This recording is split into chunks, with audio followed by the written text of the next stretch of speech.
गुलामीची अवलाद म्हणलंय, करतो का प्रचार झकमाऱ्या? अरे 10-5 लाखाच्या कामासाठी कवरसाठी तू रे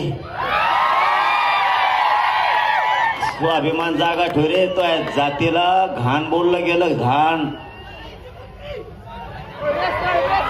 तुझ्या जे जे तिथं त्या पक्षात तिच्या सोबत काम करतात त्यांच्यासाठी सांगतोय.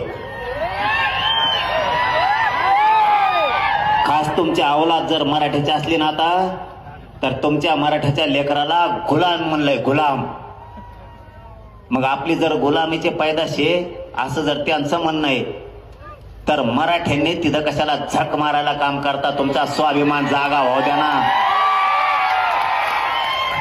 अरे गेलं राजकीय करिअर खड्ड्यात, गेलं 10-5 रुपयाचं काम काढी लावीत.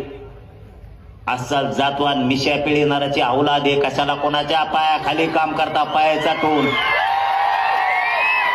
आता त्यांनी काय सांगितलं, हे गुलामीचं गॅजेट कशाला लागू करता? मोगाचा प्रश्न अर्धवट राहिला आणि तुम्ही तिसरंच जोडीता.